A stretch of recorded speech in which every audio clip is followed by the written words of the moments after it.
Today's mindful moment, packed with insights but designed to fit into your busy life.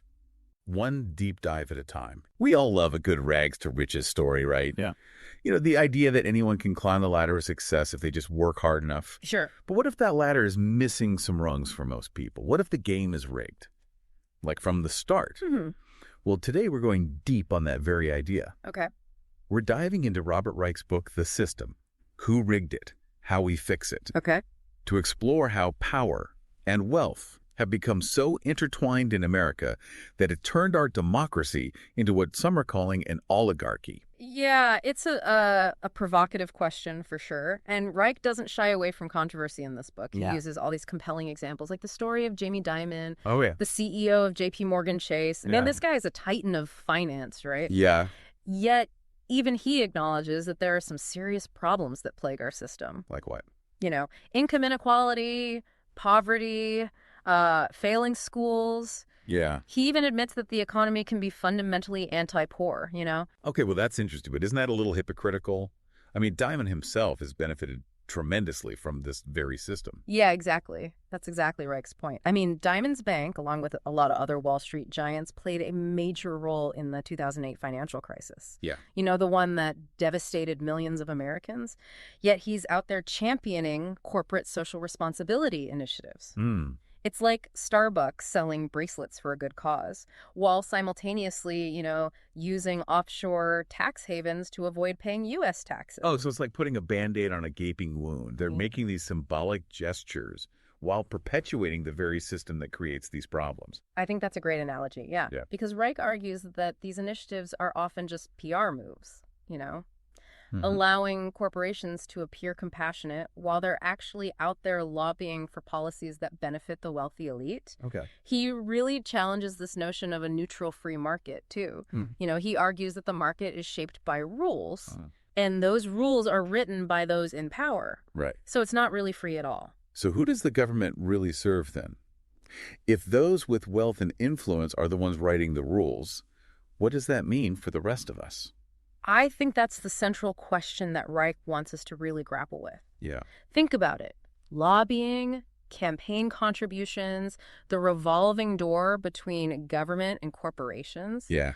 This gives the wealthy an outsized influence on policy. Yeah, for sure. For example, you see a former Goldman Sachs executive become the Secretary of the Treasury. Right. That's the revolving door in action. It sounds like a self-perpetuating cycle. Yeah. The wealthy elite use their power to shape the rules in their favor. Yeah. Which further consolidates their wealth and influence. Right. I mean, it's easy to see how people feel like the game is rigged. Absolutely. And that brings us to the three major shifts that Reich identifies. Okay. That have concentrated wealth and power at the top over the last 40 years. First, the shift from stakeholder to shareholder capitalism, where companies prioritize maximizing shareholder returns above all else, leading to things like union busting, outsourcing, and stagnant wages. But didn't companies used to focus on benefiting all stakeholders? Right. Like workers, communities, and shareholders. Yeah. What caused that shift? Well, that's a complex question, but it goes back to the rise of figures like Milton Friedman, who argued that a company's sole responsibility is to its shareholders. This ideology gained a lot of traction in the 1980s. Right. And it led to a dramatic shift in corporate behavior. So, for example, instead of investing in their workforce, companies started prioritizing stock buybacks and executive compensation, which further enriched the already wealthy. So it's not just about maximizing profits. Right. It's about where those profits flow. Exactly. And this brings us to the second shift, the decline of unions. If workers have less bargaining power, they have less leverage to demand fair wages and benefits. Exactly. Since the 1980s, union membership in the U.S. has just plummeted. Wow. Dramatically weakening workers' ability to negotiate for better conditions. And, when you compare the U.S. to other developed nations with strong unions, what do you see? Right. Higher wages, better benefits, and a more equitable distribution of wealth. So there's a direct correlation between union strength and worker well-being. I think the data certainly suggests that. Interesting. Okay, so what's the third shift? The third shift Reich highlights is the growing power of Wall Street. Deregulation allowed Wall Street to engage in much riskier behavior, ultimately culminating in the 2008 financial crisis. The repeal of the Glass-Steagall Act, which separated commercial and investment banking, is a prime example. This repeal, championed by figures like Sandy Weill and, you guessed it, Jamie Dimon, is seen as a key factor in the unchecked growth and risk-taking on Wall Street. So instead of learning from the mistakes of the past, we dismantled the very safeguards that were put in place to protect us. Yeah, that's one way to look at it. And the consequences have been profound. The financialization of the economy has transferred trillions of dollars to financial firms, further concentrating wealth at the top, and contributing to the growing chasm between the haves and have-nots. It feels like these three shifts, shareholder capitalism, the decline of unions, and the unleashing of Wall Street, have created this perfect storm, leading us down this path toward oligarchy. But is there any way to turn the tide? Is Reich optimistic about the future of American democracy?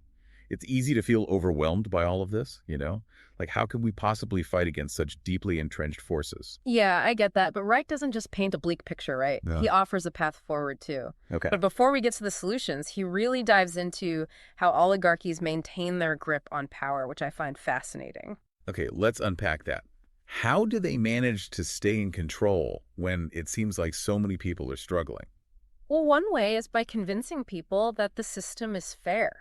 The success is solely based on hard work and talent. Okay. This idea of a meritocracy, Right. It's powerful because it places the blame for failure on individuals. Sure. Rather than the system itself. I see what you mean. So it's like if you're not succeeding, you're just not trying hard enough. Exactly. But if the playing field is tilted, does individual effort even matter? That's the crux of Reich's argument. Okay. He points to examples like the college admissions scandal, Right. where wealthy parents bribed their kids' way into elite universities. Yeah. Meanwhile, a struggling single mother who lies about her address to get her child into a better school district faces serious legal consequences. Wow, that's a stark contrast. It really highlights the different rules for the wealthy elite. Yeah, exactly. Okay. And this feeds into a sense of hopelessness, a belief that the system is unchangeable. Another tactic oligarchies use is what Reich calls bribery. Wait, he's not talking about outright corruption, is he?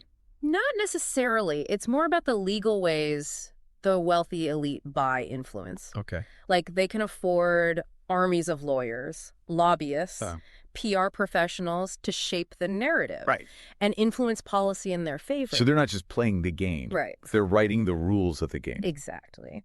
And then there's the what he calls the professional palace guard. Okay. These are the highly educated professionals, the lawyers, the consultants, the financiers, who may not be billionaires themselves, but they benefit greatly from the current system. They're the ones designing the tax loopholes and crafting the financial regulations. Right. Managing the vast wealth of the super rich. Exactly. Their livelihoods depend on maintaining the status quo. Exactly. But here's a twist. Reich sees this group as a potential force for change. All that. So the very people who are propping up the system could be the ones to dismantle it. It may sound counterintuitive. Yeah. But many of these professionals are uncomfortable with the growing inequality, the climate crisis, the erosion of democratic norms. They see the problems firsthand. So their proximity to power could actually be an asset in the fight for change. Yeah. That's an interesting perspective. And we're already seeing signs of this happening. Oh, yeah. Like what? Well, young lawyers working on social justice issues, tech workers pushing back against their company's unethical practices, even some financiers questioning the ethics of Wall Street. There's a growing awareness that we need a different kind of system, one that's more just and sustainable. Okay, but if the oligarchy has such a tight grip on power, how can we possibly break free? Is Reich even optimistic about the future of American democracy? He is. And his optimism stems from his belief in the power of collective action. He argues that the vast majority of Americans, those whose incomes have stagnated, who feel left behind, need to unite and demand a fairer system. But how can we compete with the resources and influence of the wealthy elite? They have all the money and the power. Yeah, that's where building coalitions becomes crucial. Okay. Reich points out that there are common interests that can unite people across traditional political divides. Like what? Small business owners, farmers, even some conservatives are increasingly feeling the squeeze from monopolies, corporate consolidation, and unfair trade deals. So there's potential for a broad-based movement that transcends traditional left-right politics. Exactly. It's about recognizing that we're all in this together. That a system that only benefits a select few is ultimately unsustainable. Yeah. And that brings us back to the professional palace guard. Right. The folks with the inside knowledge and the expertise, how can they be part of the solution? They can use their skills and knowledge to advocate for change from within. They can push for stronger regulations, fairer tax policies, greater corporate accountability. They can use their positions to expose corruption and challenge the status quo. So it's like a rebellion from within the very heart of the system. Yeah. But how do we get them on board? How do we convince them to risk their careers and livelihoods for the sake of a fairer system? That's where Reich's message of hope comes in. Okay. He believes that many of these professionals are idealistic and want to use their talents for good. They may just need a nudge, a reminder that they have a choice to make. A choice between serving the interests of the powerful few. Right. Or fighting for a system that benefits everyone. Exactly. It's a powerful message. Yeah. But is it enough? Can we really change a system that seems so deeply entrenched? So we've laid out the problem pretty clearly. A system that seems rigged in favor of the wealthy and powerful. But what can we as individuals actually do about it? I mean, it's easy to feel powerless in the face of these massive forces, right? I get that. It's a common feeling. But Reich is adamant that change starts with each of us. Okay. And the first step is awareness. Okay. You know, the fact that we're having this conversation right now, diving deep into these issues, is a step in the right direction. Okay. The more we understand how power operates, the better equipped we are to challenge it. Knowledge is power, right? Yeah. But how do we translate that knowledge into action? Civic engagement is crucial. It's more than just voting, though. That's certainly important. Sure. It's about staying informed. Yeah. Holding our elected officials accountable, and advocating for policies that promote a fairer system. So things like calling our representatives, attending town hall meetings, getting involved in local politics, those are all concrete steps we can take. Absolutely. And, you know, don't underestimate the power of collective action either. Joining forces with others who share your concerns amplifies your voice, makes a much bigger impact. There's strength in numbers. You know, it's interesting. There seems to be a real resurgence of grassroots activism these days. Like, people are recognizing that they can't just sit back and wait for change to happen. Right. They need to organize and demand a system that works for everyone. Exactly. Not just the elite. And remember those professional palace guards we talked about? Yeah. They have a unique opportunity to make a difference from within the system. So instead of just serving the interests of the wealthy, they can use their skills and knowledge to push for change from the inside. Right. But how do we convince them to take that risk? Well, it starts with appealing to their conscience, reminding them that they have a choice to make. Do they want to be complicit in a system that perpetuates inequality? Yeah. Or do they want to use their talents to create a more just and equitable world? It's like a call to action for those who are in positions of power and influence. Yeah. To remember their responsibility to use that power for good. Precisely. And it's not just about changing the system. It's about changing the culture, too. Okay. We need to challenge the values that have led us to this point. Okay. The obsession with shareholder profits above all else. The worship of the free market as some infallible god. The belief that greed is good. Right. These are the ideas that have gotten us into this mess. Yeah, it's a pretty tall order, like changing the very fabric of our society. It is. But Reich argues that it's not only necessary, it's possible.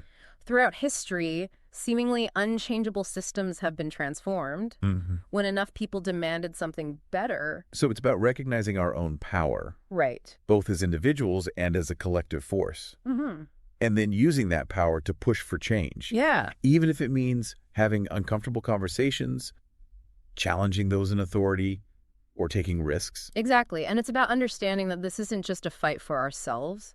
It's a fight for future generations, too. Yeah. We have a responsibility to leave them a world where opportunity is more evenly distributed and where democracy truly functions as it should by and for the people.